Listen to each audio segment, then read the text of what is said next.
now we're at Star Wars Celebration. Doodaloo. This was held in London, so every time we woke up, there was tons of news, which was great. So we'll just read through some of the stuff and we'll discuss. Tales of the Jedi is receiving a second season. We do not have a release date yet, or do we know who will be in it? But that's cool. I like that, and I want to see more Tales of the Jedi. Sure. Star Wars Skeleton Crew has revealed its directing team with Jack Schreier, who is the director of the current Netflix streaming series Beef and the upcoming director of Thunderbolts. John Watts, David Lowery and the Daniels, who we've talked about before, Bryce Dallas Howard, and Lee Isaac Chung, who directed the Oscar-nominated film Minari. Oh, shit. That's awesome. So they will be directing episodes of Star Wars Skeleton Crew, which is the Jude Law-centered show. These are a lot of film directors. Yeah. Which does make me go back to, I do wonder if each individual episode is going to be more like its own little movie. During Celebration, it was described as like an 80s Amblin adventure that we use, like Goonies and stuff like that. So like, I don't know, because there are a lot of like really high class directors for each of these things. And if it's going to be just like an hour, like I'm so curious what that show is. Yeah. Cause like, it sounds like they're doing, like every episode will be a different thing with the amount of interesting directors you're getting. Even if there is like a larger narrative, sprawling thing for like, it does feel like we're going to get something much more like singularly separated as we go through. Yeah. As we know, Jude Law is in the series, but Carrie Condon, who has been in a lot of things, I didn't recognize her as anyone except for Friday in the MCU, Tony Stark's second AI. Yeah. That's who she is. Ravi Kobot Conyers, who played the little boy in Encanto. Kiriana Crater, who very new, done a bunch of shorts. And Robert Timothy Smith from Mythic Quest. They will star in the show with Jude Law. And it will follow a group of kids who go on an adventure throughout the galaxy. And as Ryan said, more of an Amblin-style adventure. Amblin. Oh, Carrie Condon was in the Banshees of Inisherin this year. Nominated for a lot of things. Oh, very cool. Yeah. And the series will be released this year. Love it. So. All right. Star Wars Acolyte. Ooh. Did any of you see this trailer? Because I did. No, I didn't see any of the leaked trailers. Nope. Internet's it's so easy. It's so easy. I specifically didn't go searching for it. I'm sure I could have found it. But real quickly, the news is Star Wars Acolyte has we know about some of this casting. It cast Lee Jong-jae a little while ago. Now we know they're playing a Jedi Master. This is the gentleman from Squid Game. We now know that Eunice Suatomo, who took over the role of Chewie in the Star Wars sequels from Peter Mayhew, he will play a Wookiee Jedi in this. And then Rebecca Henderson from Russian Doll, Werewolves Within, other things, will star as Vernestra Rowe. Hell yeah. Which is a pre-established character that you're familiar with, right, Ryan? Yeah. She was in Charles Soule's Light of the Jedi. She was a 15-year-old teenager, one of the youngest Jedis ever to become a Jedi. She will be 115 in this show. This takes 100 years after the Starlight Beacon incident. So this will be 100 years before the Phantom Menace. Wow. They're doing so much time stuff. Specifically this Star Wars Celebration, I was jonesing with just how far into the future, the past, the middle. We're just going literally everywhere. Real exciting stuff. Yeah. The series was apparently pitched by Leslie Headland as Frozen meets Kill Bill. Insane. It's the Frozen because they're dealing with like royalty and stuff, but Kill Bill because they have to murder each other. That's I like it. I'm into it. I read some of the. Go ahead, Sparks. I was gonna ask Ryan what he thought of the footage he saw. It was like a very quick. The thing that most excited me was it doesn't look. It's the first time Star Wars has not looked like the prequel or the sequel era. It looks like the High Republic era. So the costumes, the sets, I was like, holy shit! It's actually different. It was really cool. Again, it was like a 30-second short thing, but like it was exciting. I'm like, oh man, they're wearing like, if you've seen any of the outfits from any of like the teaser posters from the High Republic, like the garb that they wear, like, oh, they're wearing all that old school shit. It's just really cool. It's really cool. Yeah, I read some of the descriptions of the footage from Empire because they're like, oh my god, we saw Carrie Ann Moss fighting another Jedi, and it looked really cool. And I was like, that does sound cool. Looking forward to this. Yeah. Oh yeah. Star Wars Ahsoka. We now know that Genevieve O'Reilly will return as Chancellor Mon Mothma. Hell yeah. Hell yeah, indeed. Lars Mikkelsen, we now confirmed, will be Did you Thrawn. say Mickelston? On accident. Yeah. Okay. Mickelson. Mikkelsen. I did stumble that. Mad little brother. Yeah. Lars Mikkelsen will return as Thrawn. There was no other good choice to make. Nope. David Tennant will return as the droid Huang, which is a droid from a very good episode of the Clone Wars. This is, for those of you who don't remember, it's the episode, and just kind of get Ben context.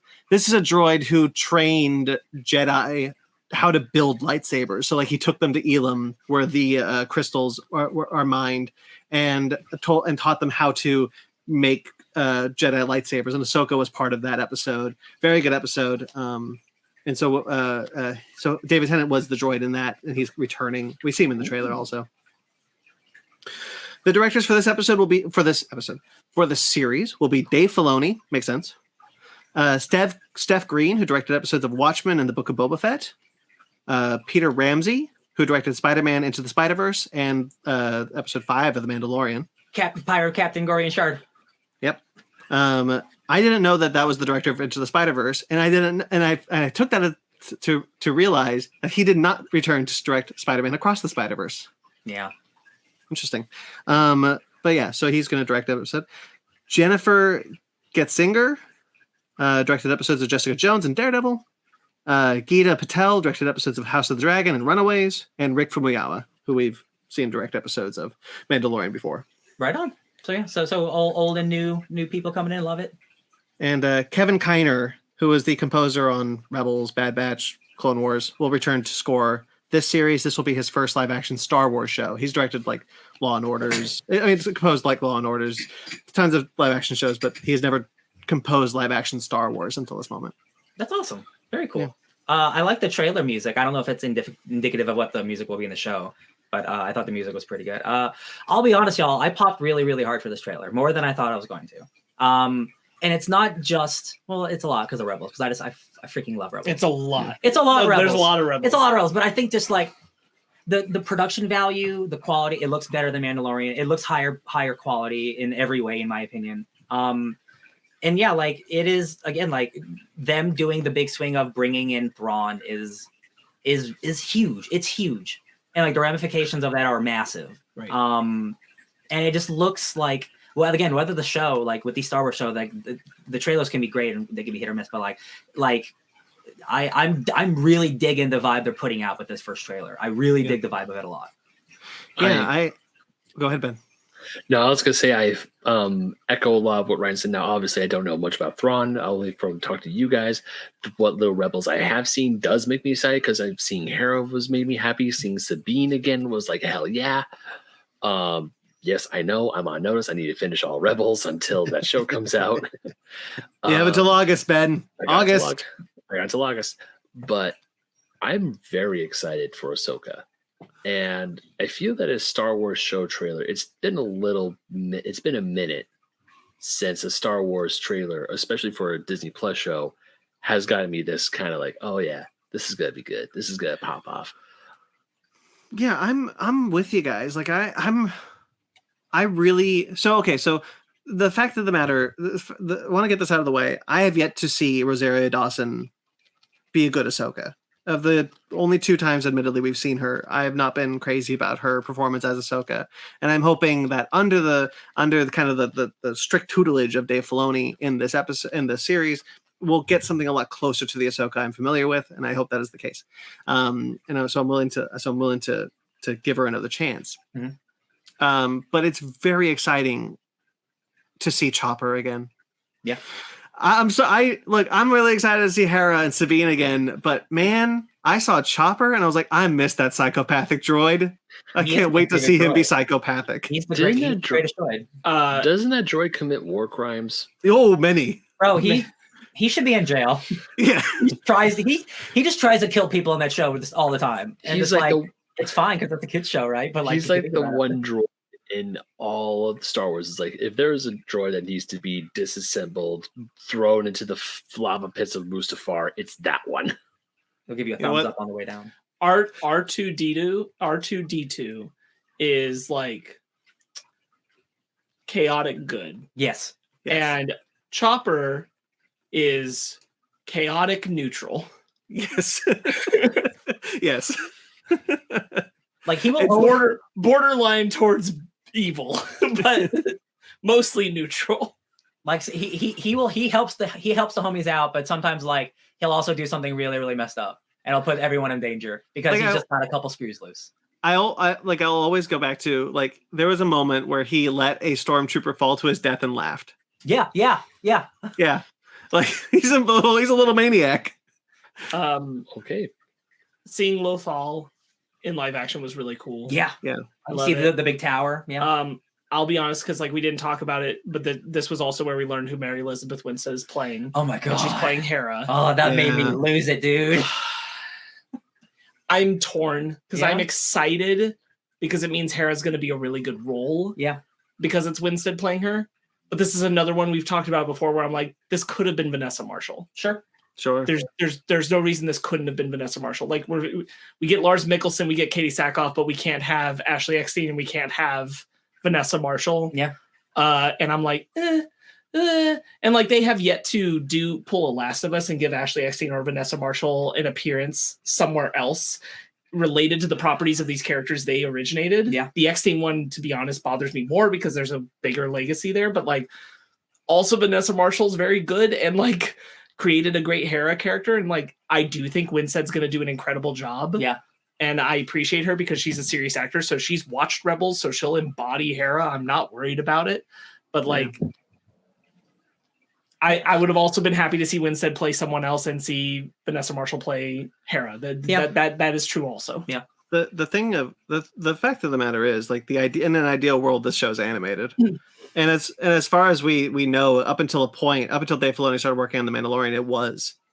And then it evolved into this. And Sorry, finish your thought. Sorry.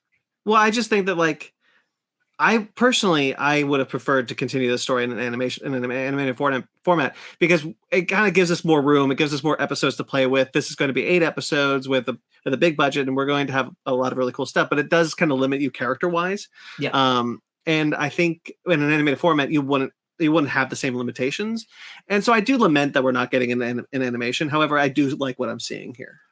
I don't think this should have been animated. And the reason I don't think that is because if you're tying it into everything that's happening in the other parts of this time with Mando and everything, this needs to be live action. And Thrawn deserves to be taken seriously. And Thrawn's not going to be taken seriously if he's always an animated villain. That's unfortunate. They're just not going to do it. Yeah. Like, they're not going to do it. They're not going to take these characters seriously unless they make the jump to live action. This show does deserve to be live action. Rebels was good enough, and the ultimate conflict with Thrawn, especially if Thrawn is tying into the building of the First Order stuff, that should be live action. So I do feel that way about it. I just think like there's room to, and then there still is room to do right and at least give Ashley Eckstein and Vanessa Marshall their flowers and allow them another character inside of these properties so that they at least appear somewhere and get their recognition, because this is something Last of Us did very well. The original motion capture voice actors for Joel and Ellie are incorporated into the live action show very well. Even the side characters too. Yeah. There's no reason that the same shouldn't be done for Marshall and Eckstein here. I agree. I mean, I think you're right. I personally, because of who I am and who we are, I didn't think about the fact that Thrawn would be taken more seriously in live action, because I personally, that's not how I think. Like I see Thrawn in animated format, like he's just as threatening as any character in live action. But you're right that the general public is not us, and they would, and they do look at animation. They do look down on animation. I can't make my wife excited about Thrawn stuff being built up in Mandalorian because she doesn't know who he is. Yeah. Because she doesn't take the shows seriously enough to watch them. I love her, but that's true. And live action is going to make her care. That's just how it is. Yeah. It is a bummer. Yeah. That's a really good point, and it's really unfortunate. Like we hear online, like, oh, I have to watch a 4-season kids show in order to understand the Ahsoka series. One, no, probably not. But No. two, so what? It's a good show. Right. And also 3, how dare you? But I think, like, going back to what Ryan brought up earlier when Thrawn was first created in the 90s, like, fans have wanted Thrawn to be in live action for a long time. That character is cool. He does deserve it. It was one of my fears when he first appeared in Rebels that I'm really glad they incorporated Thrawn, but this is probably all we ever get of him. Yeah, 100%. And so that's why I was so thrilled by the ending of Rebels, because it left the door open for this, for him to show up, not only show up again, but show up in a way where, like, all of the Star Wars media has to take him as a serious presence because he'll be in live action. Yeah. It's a good And point. like, I agree with you. It shouldn't take that barometer for Star Wars fans, like all fans, to engage with it in that way. But that is what it is. And like, and the character does deserve that. The character does deserve to like have the standout moment in live action. So I'm thrilled to do it. Yeah, it is what it is. I'm sure Winstead's going to be great. Yeah. Going back to the point of Hera, I just I wish that like we weren't doing this like pick and choose about who gets to bring back their anime character and who doesn't. There's a couple of Dark Jedi in here, guys. Well, real Steven quickly, still gets to be Zeb Yeah. also. So like, sorry. Anyway, I mean, but to kind of reinforce your point real quickly, like it would be like if we're getting a Star Trek Strange New Worlds and Star Trek Lower Decks crossover this year, and it would be like if those voice actors weren't their live action versions. yeah. And they are, and that's good because that show is developed in a way that those actors could play their live action versions, and kind of you could do the same with Rebels. We did see Ezra though. We now have a confirmation of who is playing Ezra. We see the hologram image that Sabine has. That's dope. Love it. I love it. But you mentioned the 2 Dark Jedi. One, Ray Stevenson. Yeah. So Ray Stevenson's playing a guy named Balin, and then he's got a lady named Shin. And in this trailer, again, I brought it way earlier in the podcast, but Ahsoka calls Thrawn heir to the Empire. And that is a very heavily coded thing because that is the name of the original Thrawn trilogy. It's the first book, is Heir to the Empire. And when I see a Dark Jedi and Thrawn returning from the unknown regions, I'm like, okay, you're clearly doing something from Heir to the Empire. In Heir to the Empire, there is a secret Palpatine cloning facility that's being guarded by a guy named Joruus C'baoth. And he is a clone of a Jedi who was killed. He was cloned by Palpatine, and he's an evil Dark Jedi guarding Palpatine's clone facility. That's not what's happening in this show, but he is a Dark Jedi from the outer regions that Thrawn found, and he's bringing him into the newer regions to see what's up. Because that dude is a dude who's been a Sith or whatever for, so far out the galaxy, he doesn't know what's going on in the Inner Rim, in the Galactic War, right? He's just a Sith from a billion light years away that Thrawn found. And that's really exciting. I think that's really cool. I have not watched The Bad Batch, y'all, but there's some Heir to the Empire stuff happening in Bad Batch. There's something that happened in the Bad Batch season 1 finale, Camino Lost, where they go to a place called Mount Tantus. Do you guys remember Mount Tantus? It's a Camino cloning facility. Yeah, so that is Palpatine's secret cloning facility from Heir to the Empire that they're setting up. This is they're all doing so much Heir to the Empire stuff. Like this trailer unlocked like so many things. Again, I've listened to so much Thrawn stuff in the past couple days, new and old.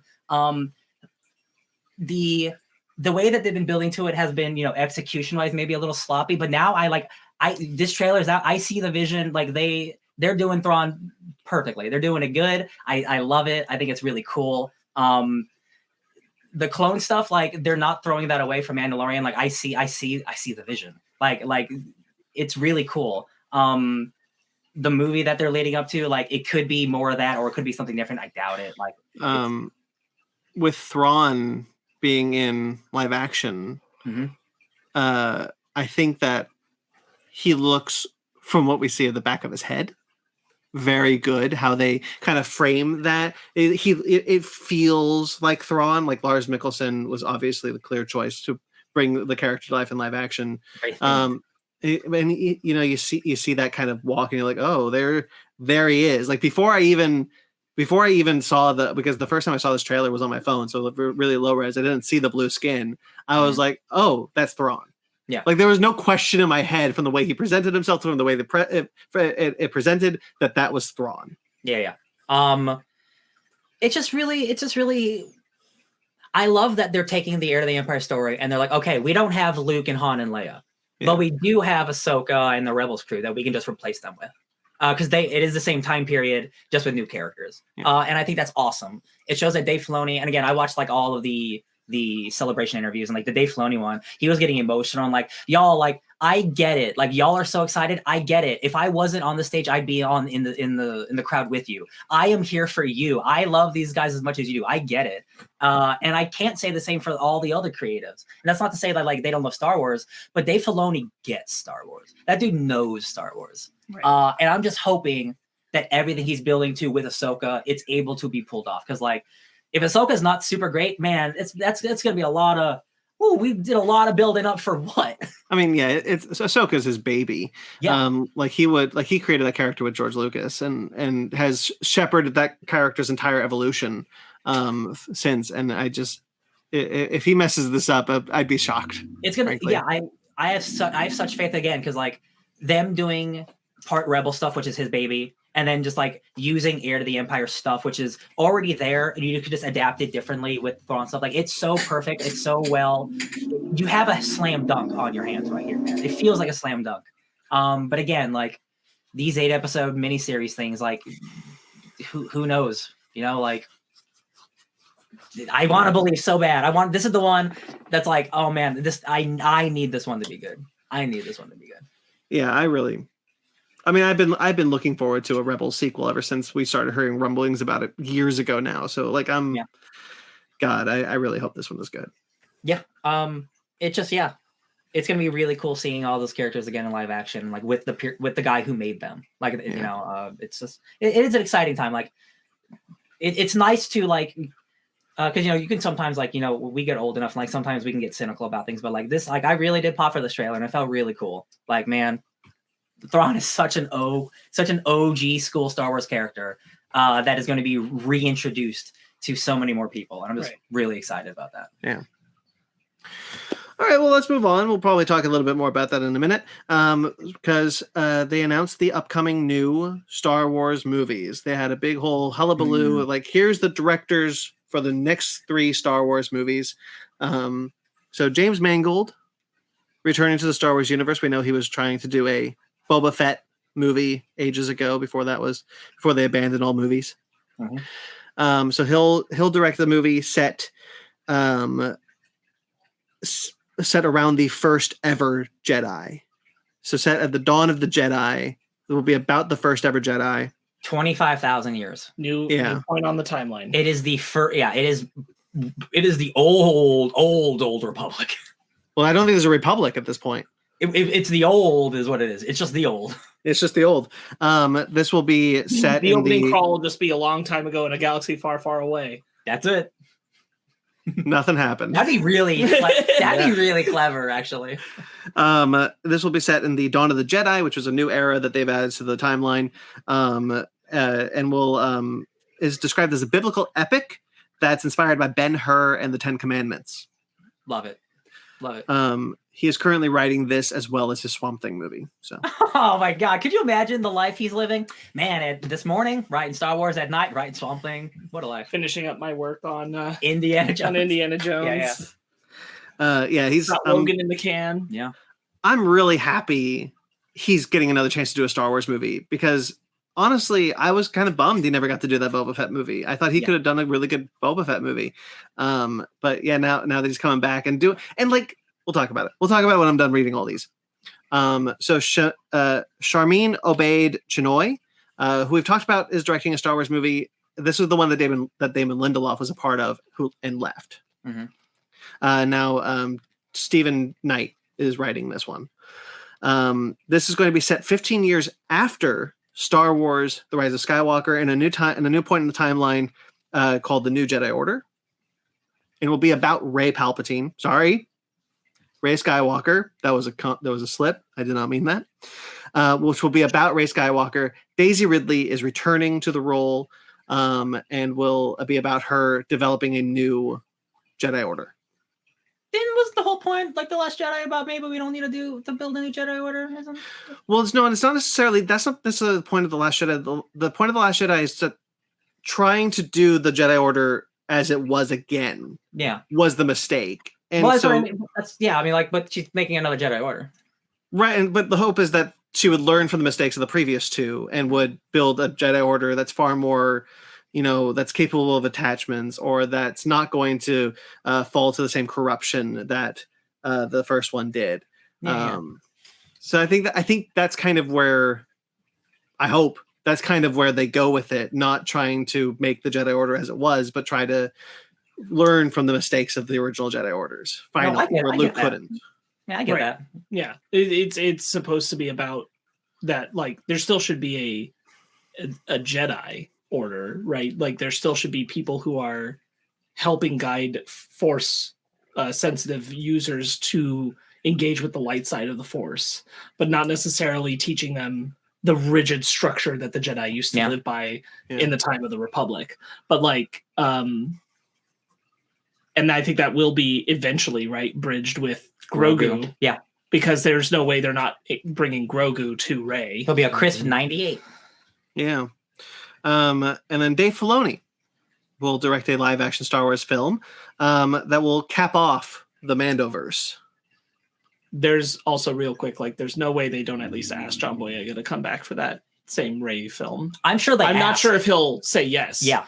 They'd have to probably really do something for him for that. But like, I have to imagine they ask, because there's no way you just like ignore that. I'm sure they'll ask, but like, unless it is like a substantial role and a lot of money, like unless he has a lot of control. Yeah, I just don't know if that dude, just how outspoken he's been and where he's at in his career now, I'm just like, I don't know if he would come back, but like, hey, crazier things have happened. I think the most important thing that happened that could be a path to that is that thing where when he talked very openly about the problems with what happened with Star Wars, that Bob Iger and some others called him in for like a discussion, not for any like pull this back or like, we just want to talk and we want to know like how you feel about this because we want to know how to do better. Yeah. And like Boyega said, that was a really like helpful and important conversation to him. So like that can be a bridge to the possibility that he would return, but like I'm not holding my breath. I just, for the character, like, you want it because like he should be there, because if she's making a Jedi Order, he's Force sensitive,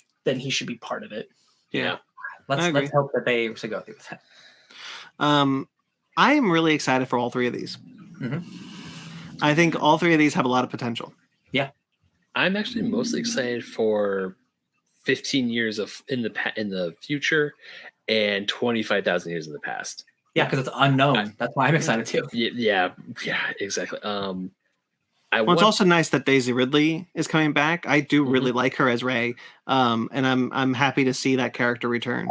I've been waiting desperately for anything that was going to wash the taste of Rise of Skywalker out of my mouth, so it's not the furthest point in the timeline anymore. So like, I'm happy to have something where they can like not necessarily fix Rise of Skywalker, but they can at least start to path correct of like, hey, let's make you feel a little better about where we're at this point in time. Like, smooth it down the same way that they had to do with some of the prequel work. Would you guys show and all that? But like, just real quick, Ben, like, that's nice because like also it's something where I was like, I hope they don't wait too long to try to move into that space. And it's like, how do you not bring Daisy Ridley back for that space? I'm glad she doesn't feel so burned that she wouldn't return. Yeah, because like, you have Grogu, you want to move Grogu into that space. It just makes sense. Yeah. While Daisy Ridley would be willing to return, like, you want to tell that story because like they would meet.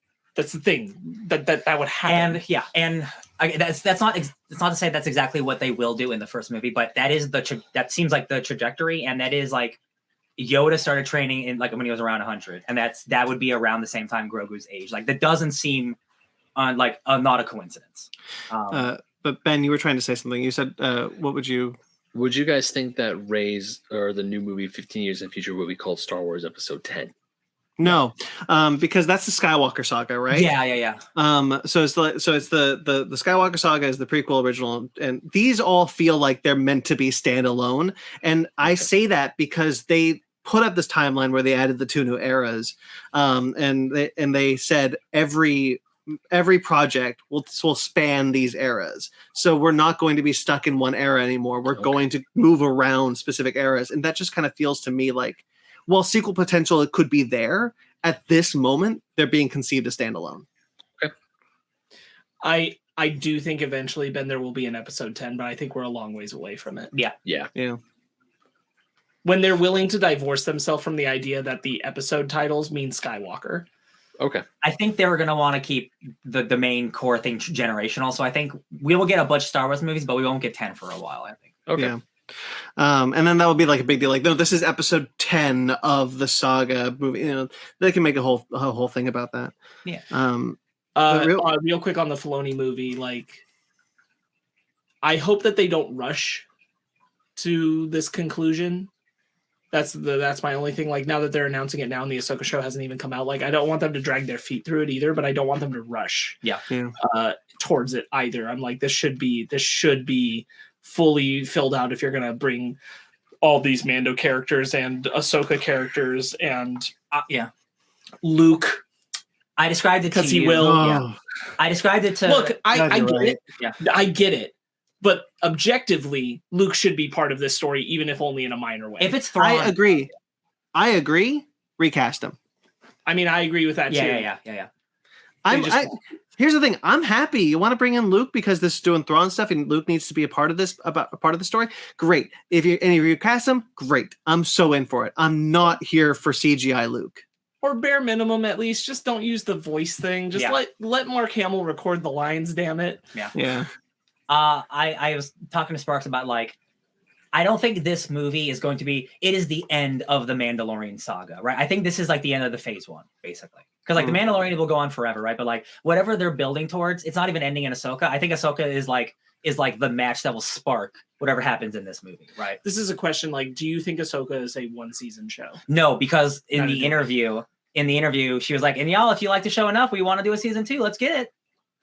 Yeah. So like, I think it's built as one season that can be more. But we're also a few years out from this movie anyway. I don't think this is the next movie. And so like, because of that, I think that we could get 2 seasons of Mandalorian, 2 more seasons of Mandalorian, maybe 2 more seasons of Ahsoka. Skeleton Crew is part of this era as well, and they did talk about Skeleton Crew being in the Mandoverse, quote unquote.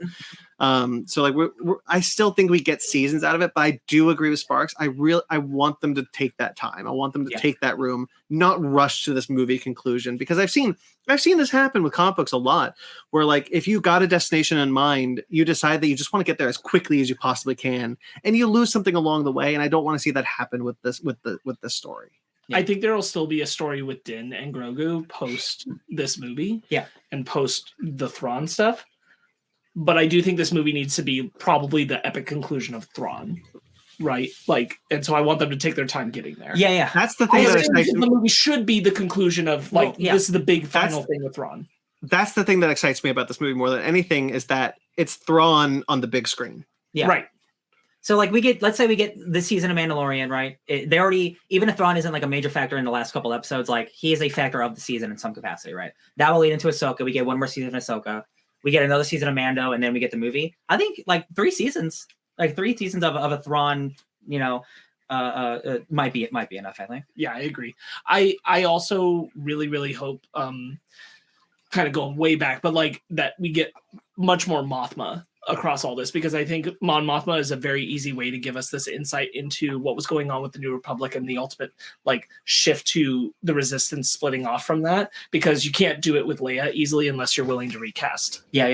But you can do it with Mon Mothma easily. I think she's doing such a great job.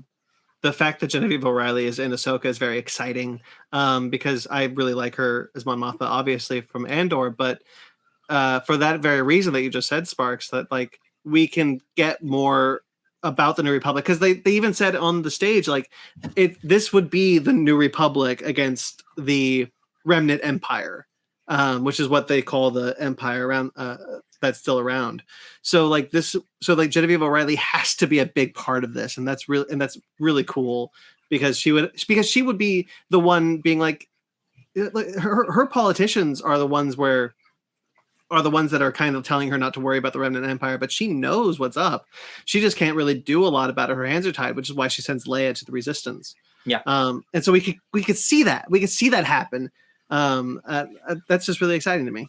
It's going to be really, really interesting how much of Heir to the Empire they actually take, because again, like the Mount Tantus stuff, like that cloning facility, the stuff that's happening in Mandalorian, like it is like so interesting that like the trajectory they're going is that Thrawn's going to have like a huge ass clone army. That's what he does. And he not only has a clone army, he Mr. Sinister puts his own DNA in clones so that they are smarter and more tactile stormtroopers. You know what's worse than a stormtrooper? A stormtrooper is actually good at their job.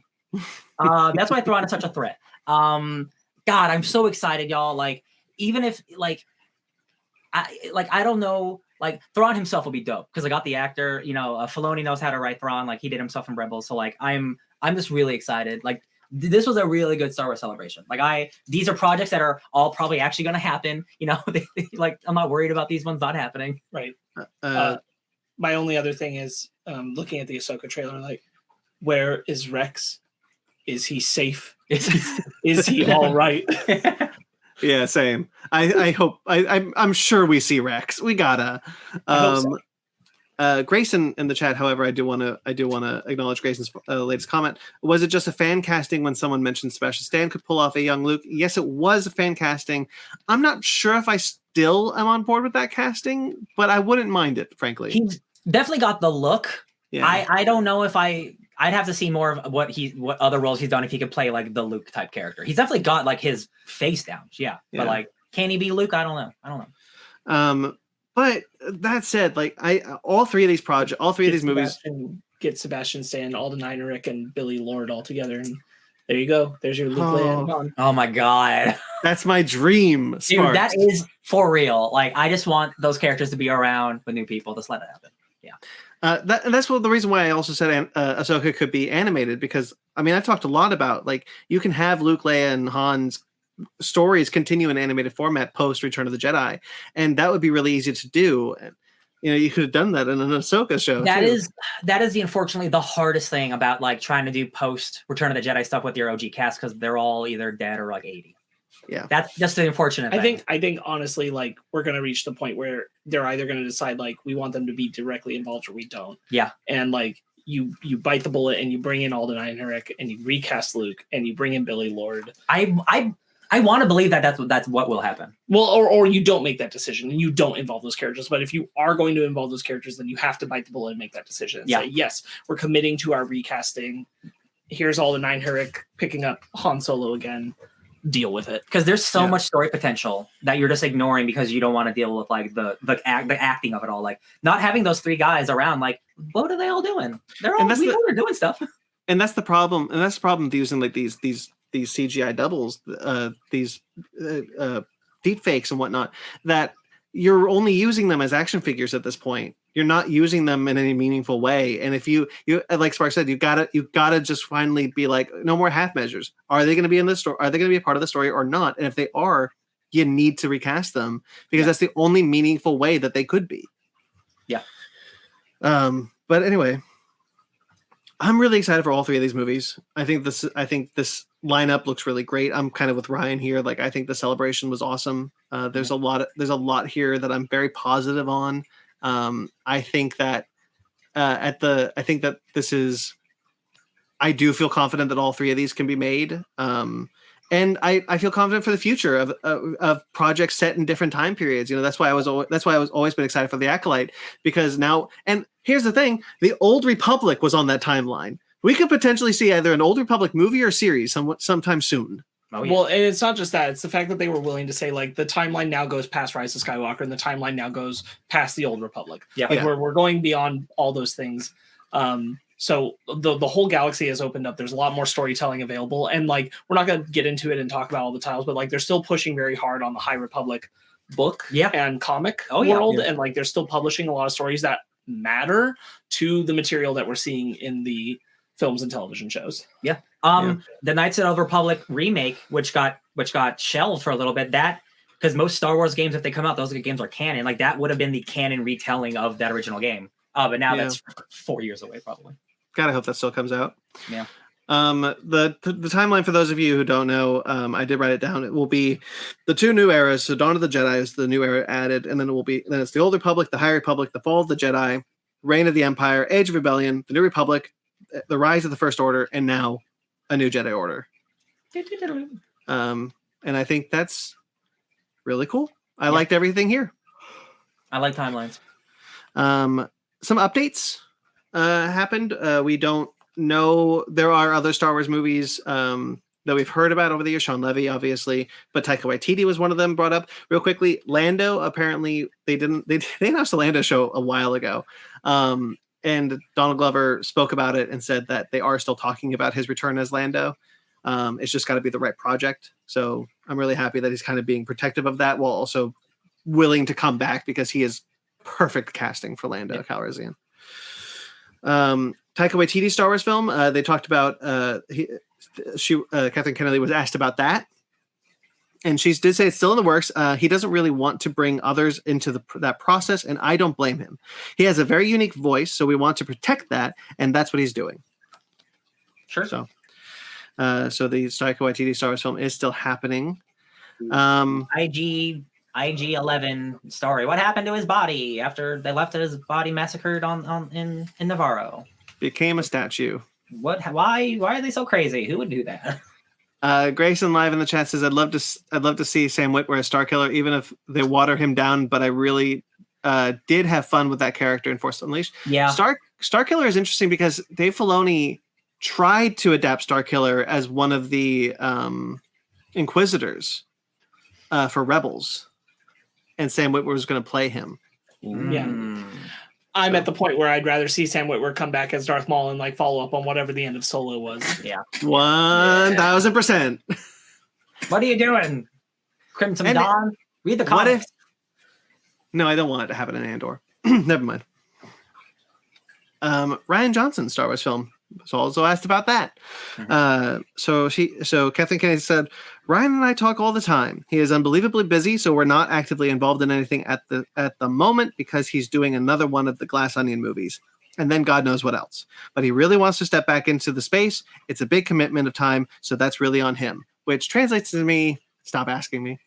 Yeah. I mean, I believe that dude is busy doing his own thing, and when he's ready to work on the next one, he will. All I care about is that, like, when Ryan says he's ready, they'll let him. Yeah. That's all I care about. That's what I interpret that as well. That's like we already knew that he said he wanted to explore something very far away from the common core point of like 1 through 9 era. So like the galaxy is wide open, as we said, so he can come in whenever and tell whatever story he wants to.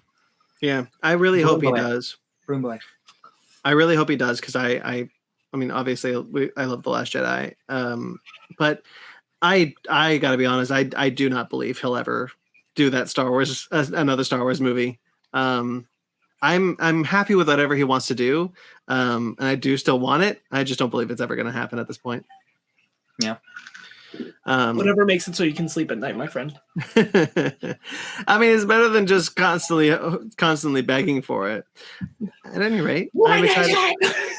Just, Ryan, why? Outside the Poker Face studio, like he's making a show. Where's Star Wars? But you know what? If he wants to just keep making murder mystery Star Wars. Yeah. Let's do it. There was a Jedi Survivor trailer. We just saw that in Mando, so I mean, be careful what you wish for. That's true. There was a Jedi Survivor trailer. Did anyone watch it? Yes. Yeah. Cool. Ben did not. What do we think about this? Ben didn't see it. I mean, again, I'm really hyped because of that very key factor about like there's a High Republic Jedi here. Mm-hmm. And like that immediately makes this all very, very fascinating, like what the angle is going to be in this story and all that kind of stuff. Like we know this is a High Republic Jedi. We don't know the circumstances entirely of why they're here, but like we know, and like that's cool. We see them like using up the Force and stuff, and I'm like, oh man, where is this story going? I'm thrilled, and I'm also excited. This is another thing because I was going to bring this up, but I was waiting for us to talk about Jedi Survivor. I'm also excited because like you kind of can't convince me right now that Cameron Monaghan's not going to be part of that movie.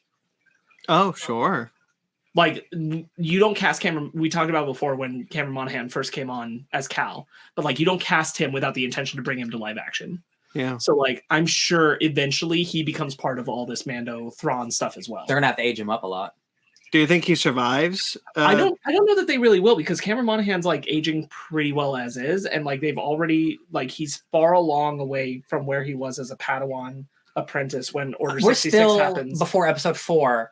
Yeah. And that's like, and so like he needs to age another 15 years to get to Mando time. Look, they put 10 years on Pedro Pascal for The Last of Us. I think you can put the extra. Yeah, 10, but he was already 40, not put, 20. You can put the extra 10 years on Cameron Monaghan when you get to the point that you want to do this movie, because he'll be in his 30s. Okay. Like you can take him up to looking like he's in his like early 40s, and Sure. I think it'd be fine with I not a believe lot of makeup work. Hey, if Bo-Katan can be in her 60s, then anybody can look like anything. Exactly. Yeah.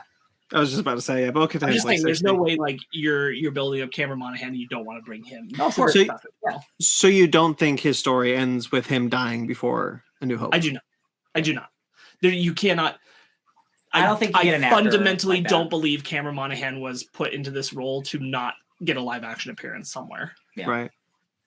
Yeah, Somewhere. that could be. I mean, it could. They could put him in any live action show set within this time period too. Yeah. So. Again, like whatever the future of like the path is, like I think that will be part of this game, which was in Yeah. Obi-Wan. I think, yeah, like we will see him in the future for sure.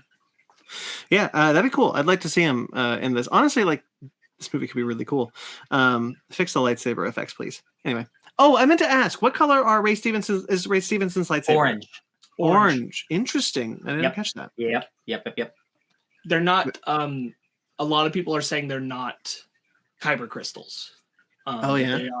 They are like proto sabers, which are made from something else. Again, like him so being it's a more reduced quality level of saber. him being Right. again it's speculation, but him being from the unknown regions, like their kyber crystals or whatever they use for lightsabers could be different. So it gives them a different effect, different glow.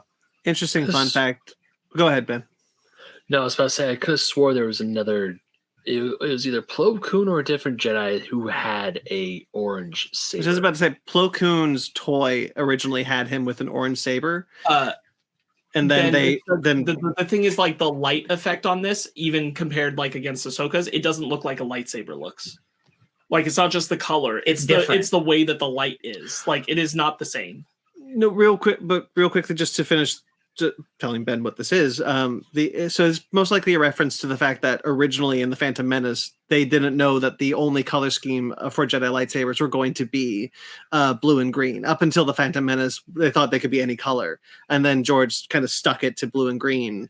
By the time we see all the other Jedi, so that's why Plo Koon's toy originally had an orange lightsaber, and that's probably That's probably why Ray Stevenson has an orange lightsaber, is because Plo Koon is Dave Filoni's favorite character. He probably knows that bit of trivia and was like, this would be a fun throwback to that. Mhm. So yeah, that's cool though. I didn't notice that. And you said it's like a proto saber.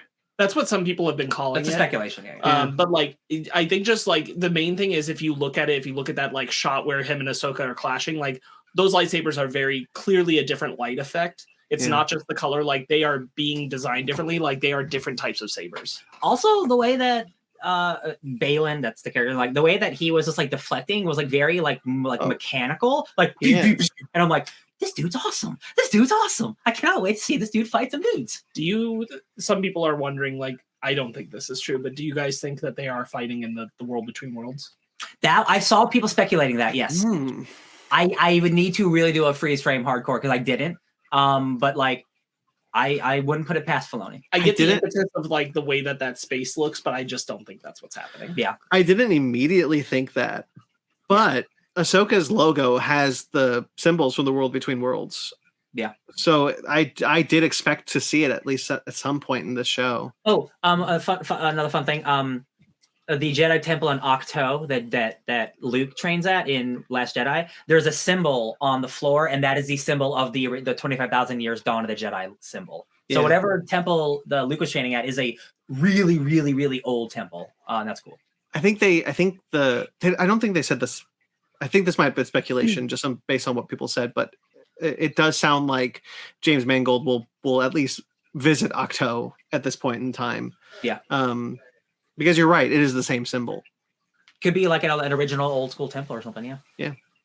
And didn't Luke say it's like the first Jedi temple?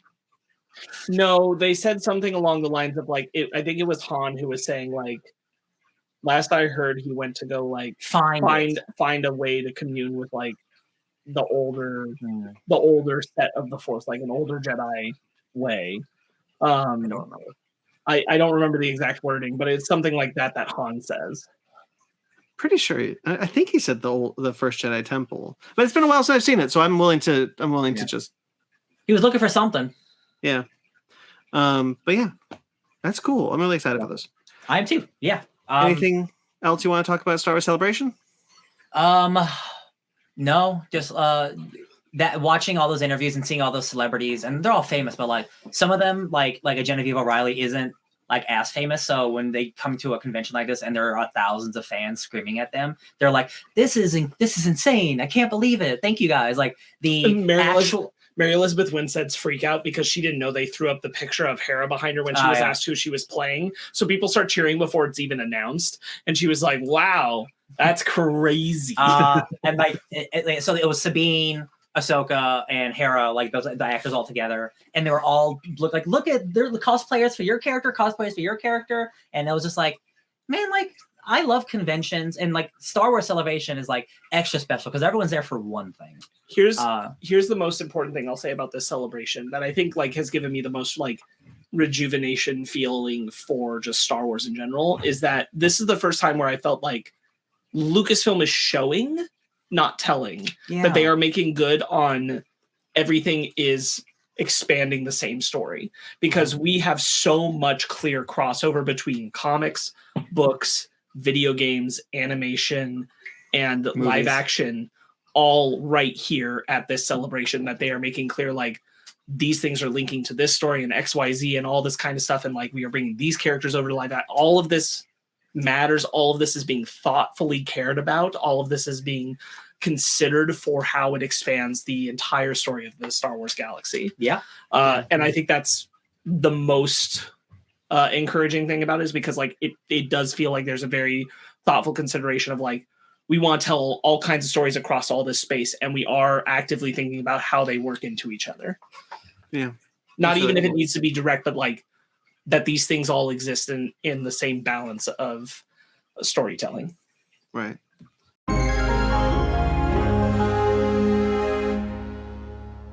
Speaking of great things, y'all, Star Wars Celebration happened last week, and there was some runoff. There was some trickle over the week that we're going to talk about. Yeah, we were not able to pick up with the news that trickled in on Monday. Yeah. So we had to follow up one more time.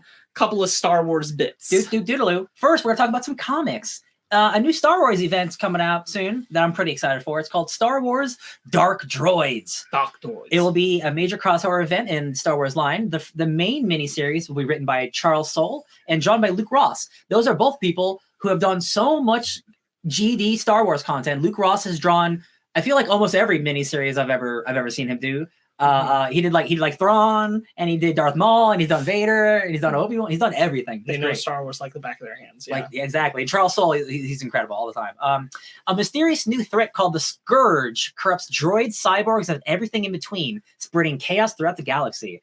This is fun because a more detailed description went into droids are being affected by this thing that's turning them crazy, but it's happening to the Empire and the Rebellion. So some people have to team up to stop the droids at times. So like the enemy of your enemy is that kind of thing, which is going to be really fun. Like, because what happens if every droid in the universe went crazy? That's a fun idea. Yeah. Droid sentience, that's a thing we won't talk about this episode. They're going to be spreading chaos throughout the galaxy. This spinoff will go into other ongoing Star Wars titles such as Darth Vader, Dr. Aphra, Bounty Hunters, and a bunch of one-shots between Empire and Jedi is when this because that's where we still are in the comics, which is honestly, like, when this came out, I was like, God, that's true. We still are in this phase. We're doing like 5-year, because it started in like 2015, like basically like 5-year gaps for each of the movies in the trilogy, it's nuts to me. And like, I really want to read all this stuff because I fell behind, but like, same. It's nuts to me how much good storytelling, and I've heard a lot of good things about the storytelling happening at this point in time with the comics, they've been able to do without Han Solo on the table. Yeah. And I think that's really impressive. And so much of it. I'm super intrigued by it. Like, there's the whole Bounty Hunter war about Han Solo and stuff. Right. Yeah. So I'm all for this, really excited about it. If you want to hear more about us talking about why we might be so excited about some of this droid angle stuff, go check out our Fake Nerds Watch discussion on the Mando episodes 4 through 6 that we talked about earlier. There's definitely some droid talk going on. IG-11, baby. This kind of came at exactly the right time for us. Absolutely, yeah. Some more Star Wars nudes. The news. The Bad Batch. They will return for a third and final season. Yeah, I think I haven't watched the second season yet, but like, I'm glad to know like they're setting an end point. Like, we got our story with these guys. Here it is. Here we go. They got a trajectory.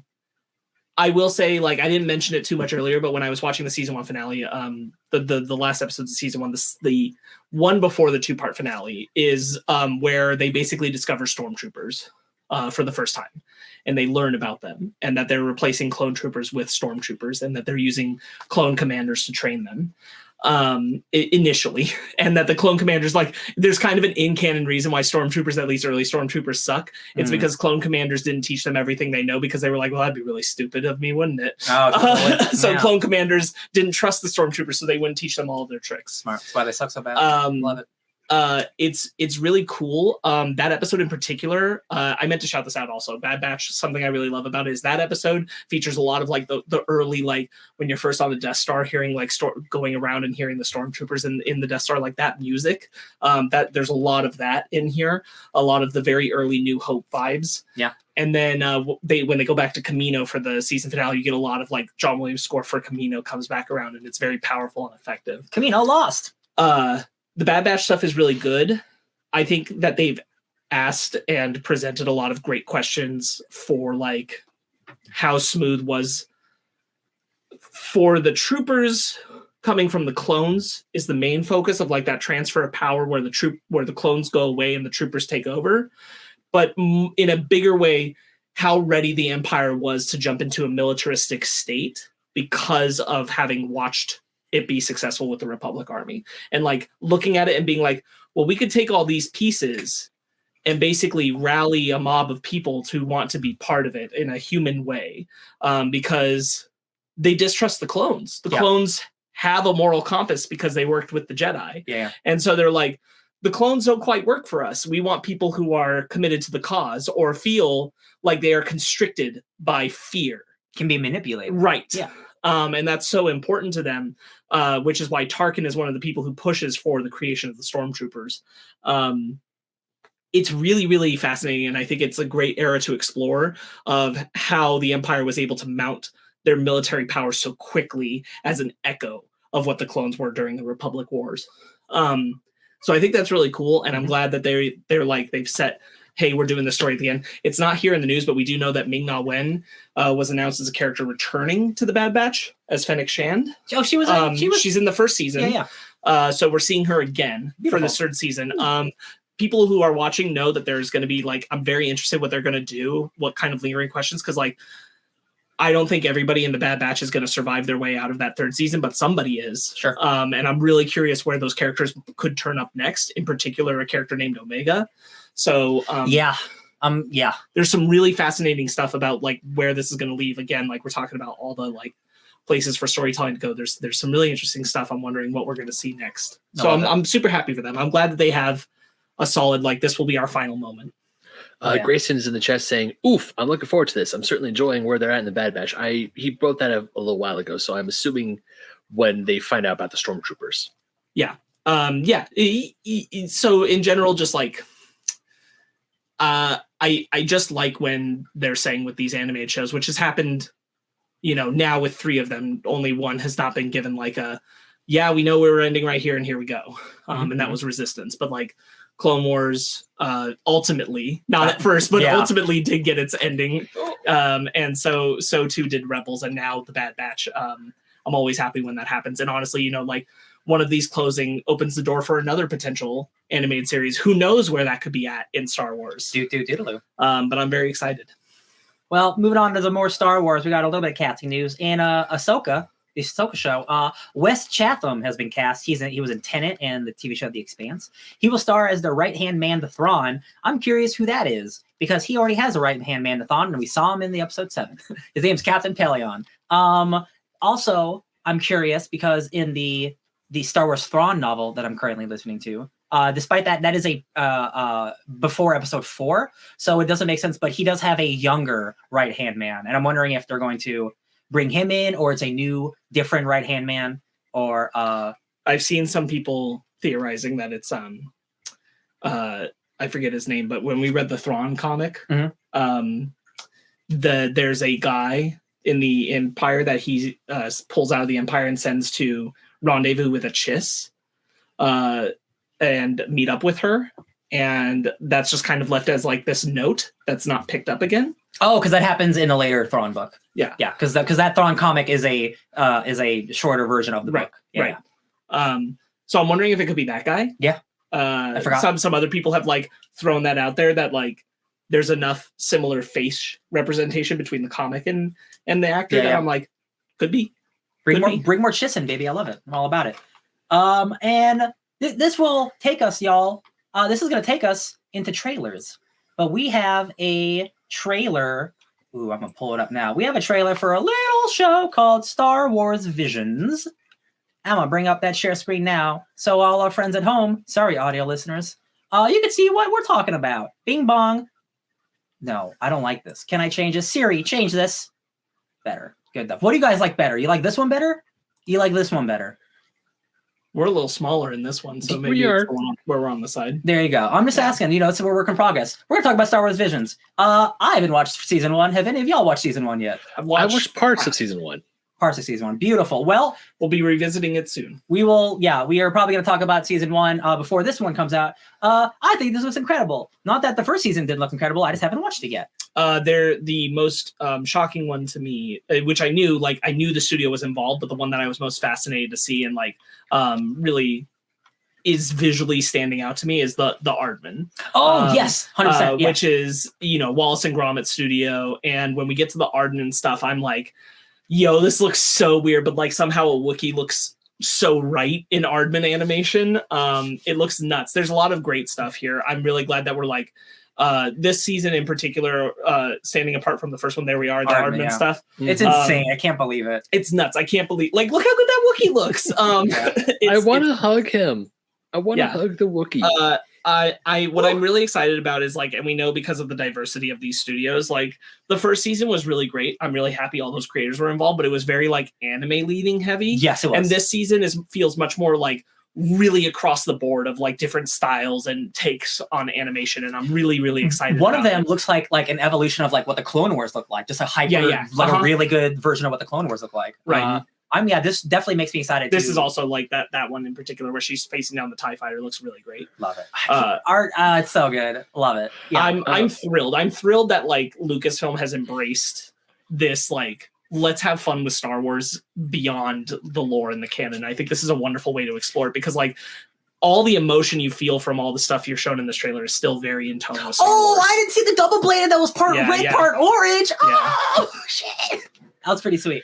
This looks fantastic. I can't praise. I mean, I know I've only seen a few episodes. I've got up to, I want to say, The Twins, which I know is Brandon's. That's his favorite short from the first season of Star Wars Visions. Right. For what it's been on my watch list. I need to finish it, and Visions is absolutely stunning for what I have seen. This guy looks. I have to agree with Sparks. Yes, the first season of Visions was very anime heavy. Not to say that's bad. I think the first season needs to be very anime heavy because there's been a lot of fan projects out there that take anime inspired, or that take Star Wars and they essentially fan animate it. Anime is an incredibly beloved medium. It makes perfect sense. Yeah.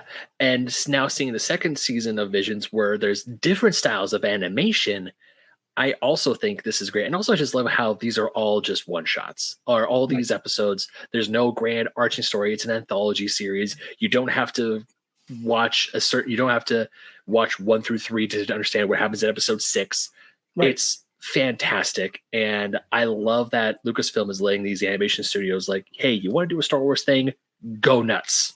And what I love about it is because they're allowed the freedom to do what they want, these feel like what if stories. Mm-hmm. Yeah. They don't 100%. Whether they're canon or not, I don't even care. It's just the fact that they don't have to be strict with what they can do is just it is so nice to see Disney allowing this to happen. Mm-hmm. I just love the creative freedom I'm seeing in so many different things. I'll be honest with you.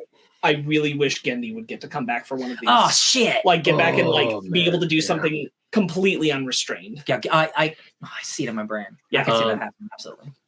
To go back to season 1 a little bit, like one of the favorite stories I've seen. I love the twins arc. I think the twins is great, but story wise, rodents kick ass. Oh, for sure. I love. Well, because like it's the most loved pure. that rodents. I loved that rodent story. You can't get more pure like what are the Jedi than like going back to the source of samurai. Yeah, So like, 100%. of course, Star Wars Visions looking high. looking hot. Looking very hot. It's definitely. This is my reminder to finish season 1 so I can watch season 2. Well, again, we're gonna be talking about it. So if you want to be there, Ben, you'll be there with us.